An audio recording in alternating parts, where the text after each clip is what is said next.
कहा है या लिखा है। मात्र 3 लोग कौरवों की सेना के बचे थे। मुंशी प्रेमचंद्र ने कहा है या लिखा है।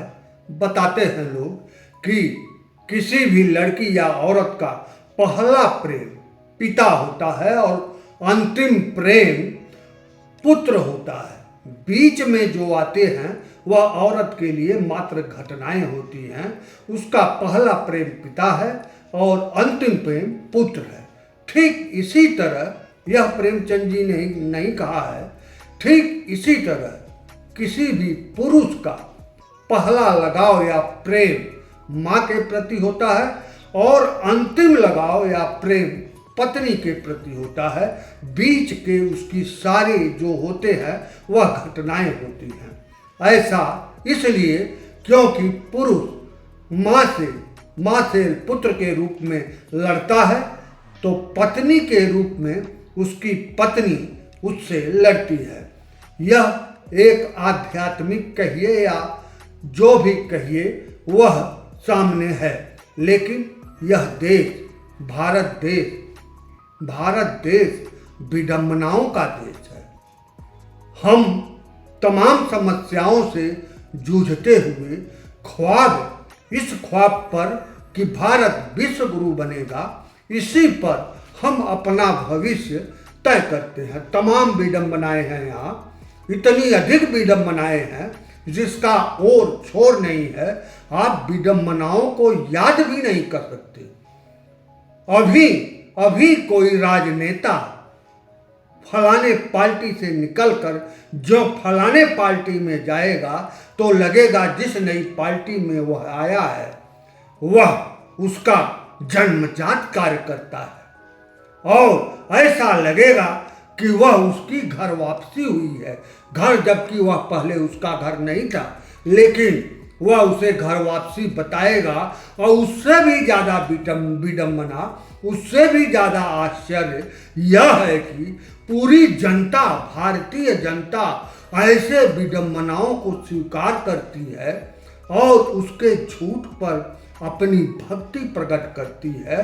और इतना नहीं, नेताओं के भक्ति में जनता इतनी डूब चुकी होती है कि उलूल जुलूल दावों को भी सत्य मानती है और सत्य मानकर आपस में झगड़ा करके किसी भी नेता के लिए सत्ता की कुर्सी तक उसे पहुंचाती है, उस पर बरकरार रखती है।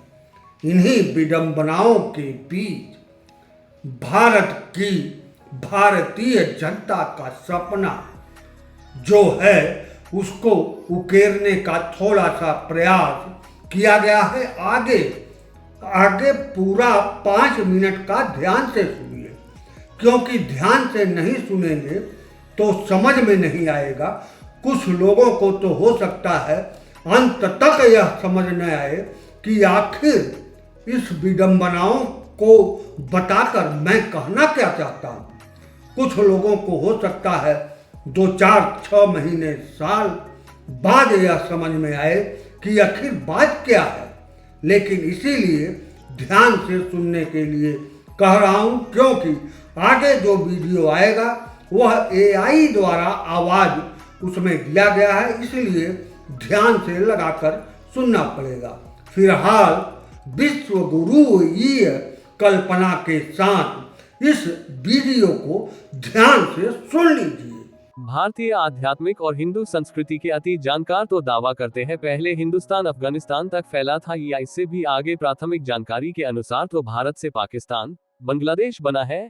ऐतिहासिक अनुमान से कंधार, श्रीलंका, वर्मा सब भारत में था। पौराणिक दृष्टिकार विश्वगुरीय लोग तो सोशल मीडिया की तरह हाँकते हैं कि पूरे विश्व में सिर्फ हिंदू ही थे और क्या प्रमाण देते हैं कि महाभारत काल में युद्ध के बाद जो मात्र 3 लोग कौरवों की सेना के बचे थे, अश्वत्थामा, कृपाचार्य और कृतवर्मा, उन्हें श्री कृष्ण और अर्जुन ने क्षमा देते हुए कहा था, सुदूर चले जाओ जहाँ से तुम लोग मुझे खोजने पर भी ना मिलो, तभी तुम्हारा वध मैं नहीं करूंगा। और विश्वगुरीय दृष्टिकार यहाँ जोते हैं कि यह तीनों अश्वत्थामा, कृपाचार्य, कृतवर्मा 7 समुंदर पार चले गए जहाँ आज अमेरिका आदि है और यह गोरे इन्हीं तीनों के उपज है। यानी भारत विश्वगुरु ऑलरेडी है ही। आध्यात्मिक गुरु प्रवचन में बता रहे हैं थे कि तुम्हारे हाथ में कुछ नहीं है, तुम कुछ नहीं कर सकते, सब कुछ ईश्वर करते हैं, तुम्हारा हंसना, रोना, बोलना सब ईश्वर के हाथ में है, तुम चाहकर भी कुछ नहीं कर सकते। और तुरंत बाद ये भी प्रवचन दिया कि तुम्हारे हाथ में सिर्फ यह है कि तुम अच्छा कर्म करते रहो। और इसी विडंबना में विकास वर्तमान में और भविष्य की कल्पना का विश्वगुरुवीय विकास तक छुपा है। भारत संभावनाओं का देश है तो विषमताओं का भी देश है। भारत में संविधान भी है जो समय समय पर बदलता रहता है।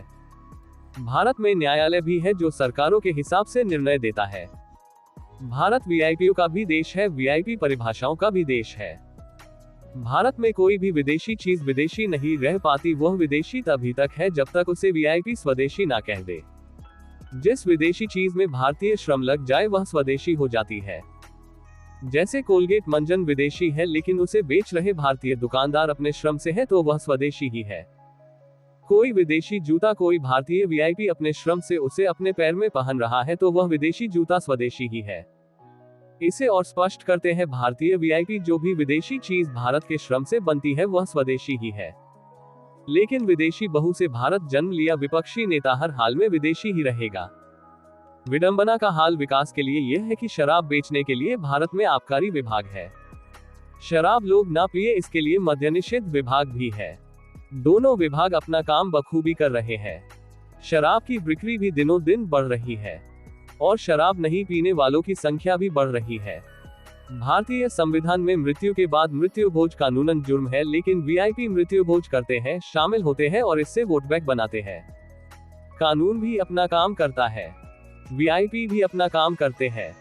भारत में न्यायालय भी है जो सरकारों के हिसाब से निर्णय फैसला दे सकता है। संविधान के मुताबिक जाति धर्म के नाम पर राजनीति अपराध है, लेकिन धर्म के नाम पर सरकार चलना राष्ट्र प्रेम है। जाति के नाम पर नौकरी देना भी राष्ट्रीय कर्म है और जाति के नाम सीएम बन जाना भी राष्ट्रीय प्रेम है। यहाँ तक कि वोट के लिए खुद को पिछड़ा, नीच और कुछ भी घोषित करना भी राष्ट्रवाद में ही आता है। न्यायालय का काम है सरकार के हिसाब से जाति और धर्म की व्याख्या करते हुए ऐतिहासिक फैसलों को समय समय पर सुना देना। ऐसे ही लाखों करोड़ों विडंबनाओं के बल पर भारत विश्वगुरु बनने की ओर बढ़ रहा है। समर्थक ये भी कहते हैं कि ज्ञान विज्ञान में भारत भले ही विश्वगुरु न बने, अध्यात्म में विश्वगुरु जरूर बनेगा। वैसे भी भारत में आध्यात्मिक गुरु पहले से विश्वस्तरीय है। आशाराम, राम रहीम और ना जाने कितने 1 दर्जन, 2 दर्जन या 1 सैकड़ा, 2 सैकड़ा आध्यात्मिक गुरु अनगिनतीय पहले से भारत में मौजूद है। भारत की सबसे बड़ी सच्चाई यह है कि यहाँ हर पीड़ा को नाम बदलकर एक गुण बना दिया जाता है। गरीबी को संयम कहा जाता है, बेरोजगारी को तपस्या कहा जाता है और महंगाई को राष्ट्र प्रेम की परीक्षा। जब किसान अपनी जान दे देता है तो कहा जाता है यह उसके भाग्य की रेखा थी, और जब कोई बड़ा आदमी अपना कर्ज माफ करवा लेता है तो उसे नीति और व्यवस्था का हिस्सा कहा जाता है। अस्पतालों में इलाज की कमी हो तो जवाब मिलता है ईश्वर ही सब संभालेंगे। लेकिन जब सत्ता के लोग चुनाव जीत जाएं, तो वही जनता उन्हें भगवान का रूप मान लेती है। हमारे समाज ने हर कठिनाई को आध्यात्म में बदल देने की आदत डाल ली है। बेरोजगारी धैर्य रखो, महंगाई संयम रखो, भ्रष्टाचार क्षमा कर दो, और जनता धीरे धीरे यह मान लेती है कि उसका दुख किसी अदृश्य लीला का हिस्सा है। लेकिन जब वही जनता कभी गुस्से में सड़कों पर उतरती है, तब भी वही उपदेश सुनाई देता है, क्रोध मत करो, शांति से रहो। इस तरह जीना भी नियंत्रित है, मरना भी नियंत्रित, और बीच का लोकतंत्र बस एक अभिनय। शायद इसलिए कहा जाता है कि भारत विश्वगुरु है, क्योंकि यहाँ हार को तपस्या बना दिया जाता है, संघर्ष को अध्यात्म में बदल दिया जाता है और जीत हमेशा सत्ता की भक्ति कहलाती है।